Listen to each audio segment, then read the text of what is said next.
Thank you to ExpressVPN for sponsoring this video. And now we turn to the latest on ICE operations in Chicago, where we've just learned that Homeland Security Secretary Kristi Noem is here in the Chicago area. This as we are learning about increased ICE activity. So ICE is taking Chicago by storm, removing astounding numbers of federal fugitives from its streets. And this is happening just as Chicago's radical mayor celebrated the supposed pullback of the National Guard, who's not coming. But meanwhile, ICE has been secretly gearing up for an enforcement blitz no American city has seen before, which means this could be the end of Chicago as we know it.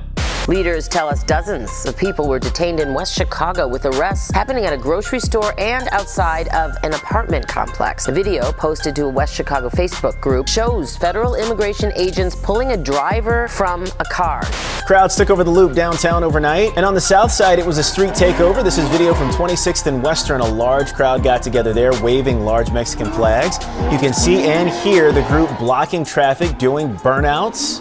Jails and incarceration and law enforcement is a sickness that has not led to safe communities. I'm going to work hard every single day to protect the people who are caught up in. What's calling me to be here today is the people that I've seen that have been showing hatred towards this nation, the people that have been showing disdain for this nation, disgust for this nation. We live in America. We should be proud American patriots and pledge our allegiance to this nation.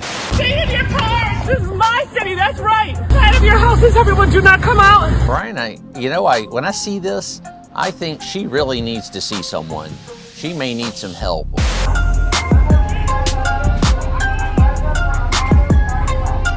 So the entire Chicago area is a haven for federal fugitives. And what nobody's talking about is, even though the National Guard could still come to Chicago, the immediate need now is to get as many ICE agents over here as possible, removing criminals from the streets. Something ICE can do without any time limit. Because while the out-of-control crime destroying Chicago is terrible and so reprehensible its low-approval mayor should have resigned yesterday, the problem is the laws in this place release criminals as fast as they get arrested, which means after a temporary National Guard deployment ends, the crime can just come walking right back in. Unless those criminals get deported, then they can't come back at all. And illegal immigration is a different type of crime altogether, because it's something that hurts our entire country. And with Chicago being not just a sanctuary for criminals with its revolving door jails, it's also a sanctuary for federal fugitives who know that in Chicago, if they get arrested by police, they'll be set free without ICE ever finding out. And that brings us to the real reason we're gonna see even more ICE activity in Chicago. Local progressive laws and local criminals, yes, they might be a permanent fixture here, but if you've got a place that's attracting illegal immigrants from all across the world, that puts our entire country at risk. And if you want to make a dent in a crime wave, the best place to start is by permanently removing people who commit crime, which ICE is already doing on a daily basis here, having arrested hundreds of illegal aliens so far this year already. And now things are really starting to ramp up.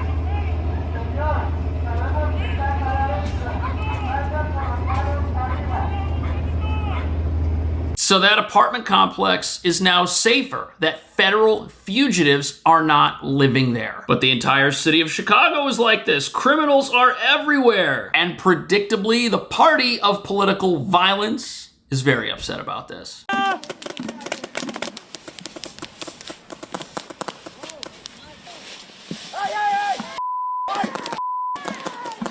So to be honest with you, these protesters, their ranks are a little bit thin, but it's obvious the violent mobs out there want to turn Chicago into Portland, Oregon, which is why there are now constant protests outside the local ICE facility here. But the bad news for these protesters is that it certainly looks like ICE is here to stay, because they've got a lot of work to do. The other is a new Border Patrol team that's just getting going. First, Midway Blitz. So far, they told me that 250 people have been arrested. Congresswoman Lauren Underwood, who represents Aurora and Joliet, was briefed about it Monday by ICE leaders who shared precisely who they're looking for. Anyone who has been arrested and booked, charged, or convicted, and then released by local law enforcement and is not a lawfully present U.S. person is eligible for their enforcement. I mean, how could anyone have a problem with that. Here we've got federal fugitives who are in Chicago who commit crimes and then are released by the local justice system, which just allows them to go out there and commit crime again. This is why the ICE deployment here is so important. There's nothing ICE can do if a U.S. citizen who's in Chicago makes their way through their revolving door jails every single day. But what they can do is permanently remove illegal immigrants who do the same thing. People who should be behind bars in any sane society and off the streets, but aren't because this place protects its criminals. This is all very simple. Less criminals on the streets of Chicago equals a safer Chicago, even if the people running this place don't think that actually is going to work. Has asked me to send federal troops into this city to make it safe. It has never come up. It never came up during the campaign. It's never come up in the first 2 years. The fact of the matter is we are driving violence down on this city, and we're using every single resource that's available to us.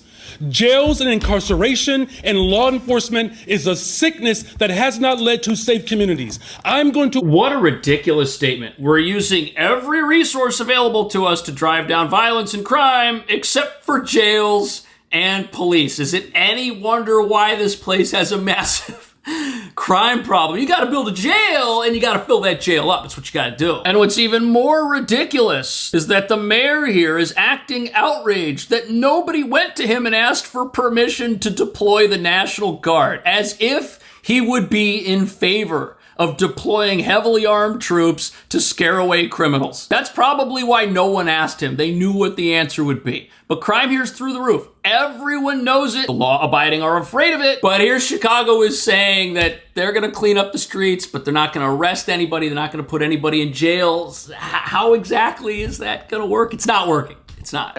By Border Patrol Commander Gregory Bovino, who led the federal effort to target immigration in Los Angeles. We're told by sources it will look more like the LA effort with more indiscriminate raids.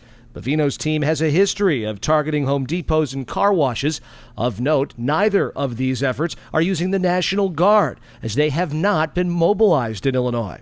Nonetheless, it leaves Underwood's constituents unsettled. They're scared that this is going to come to their block. What a stupid thing to be scared of. If you are on your block and you're here in America legally and the criminals who aren't are gone, why is that scary unless you're a criminal? But the reality here is this messaging is designed to scare people into believing that ICE is out there deporting the wrong people. And the Progressive Party of Political Violence has decided to brainwash as many people as it can, making them think that law enforcement's out to get them when that's not the case at all. Because their goal is for their followers to confront federal agents in the streets, in front of the news, to try and generate outrage all across America. And as you're about to see, it's working on some people, but just before we continue, quick word from our sponsor.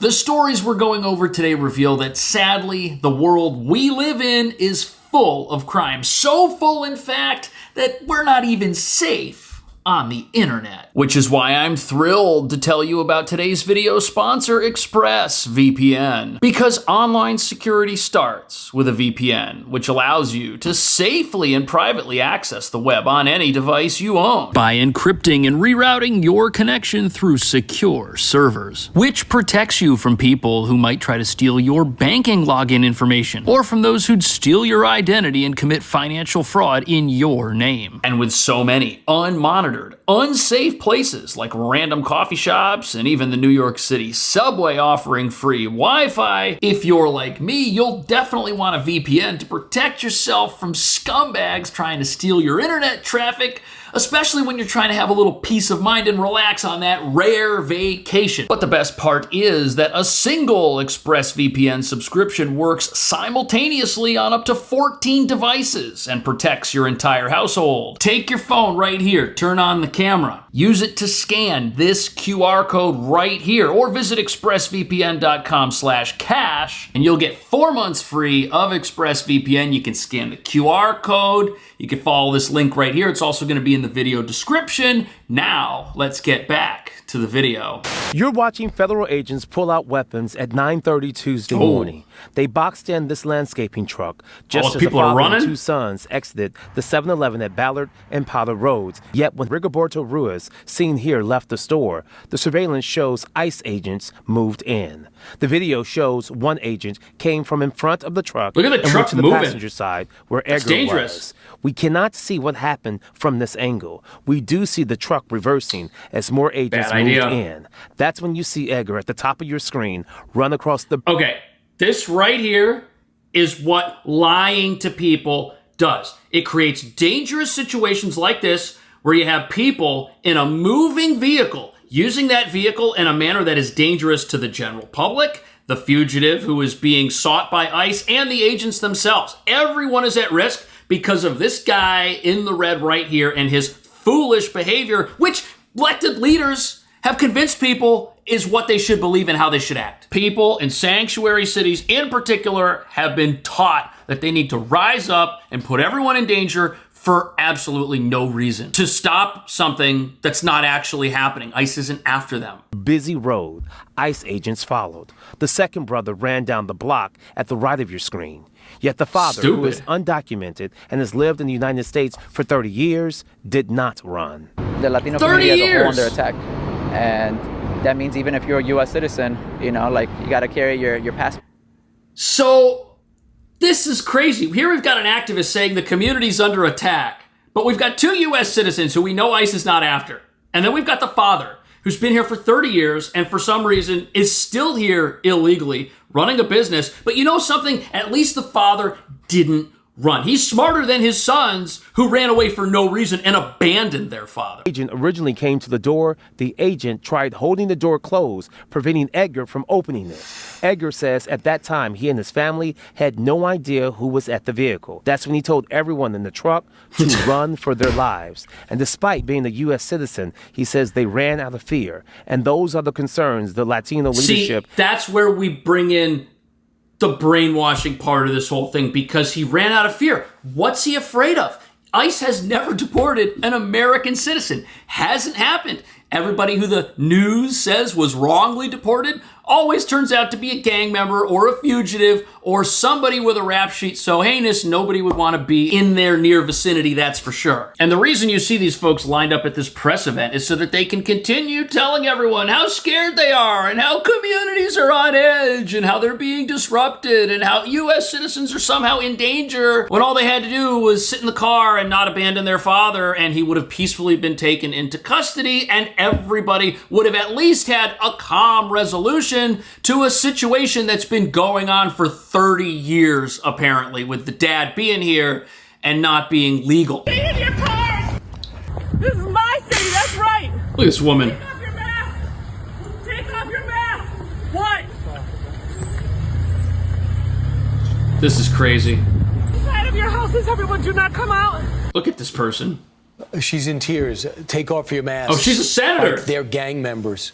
What do you say to her? Brian, when I see this, I think she really needs to see someone. She may need some help. As far as taking our masks off, that's to keep our Border Patrol agents and ICE officers safe, with 1,000% increase in assaults against federal agents. Right. So the party of political violence wants to unmask people who are out there keeping America safe so that they can take things to the next level. They want to know who every single agent is. They want to harass people. That's how they think they can win the war on the border, is by figuring out exactly who law enforcement is so that they can personally go after these people and go after their families. And you know what? In light of recent events that have taken place in this country, I want every ICE agent to wear a mask. Things are much more dangerous out there than many of us wanted to believe. And the screaming radicals we see, they might not look frightening. They might look kind of crazy, but that's because they are and they mean what they're saying. It's very frightening. Doing operations such as this, I think it makes sense for those masks to be there. And just look at the ICE officer that was severely wounded in Franklin Park just last week in Chicago. There's a reason for this, and folks like that elected representative need to tone down that for rhetoric. Sure. And we've said this many times, Brian, that leads to nothing good.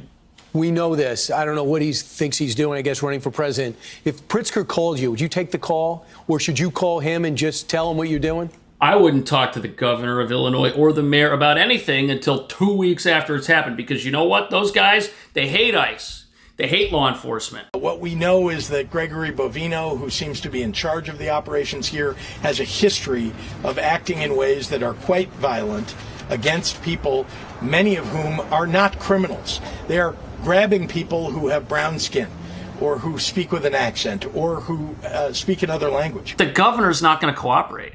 He's not there to help. He's not there to make Illinois safer. Yes, he says he is, but I don't think he is. But the real question is, what do you think? Thank you so much for watching. I will see you in the next video.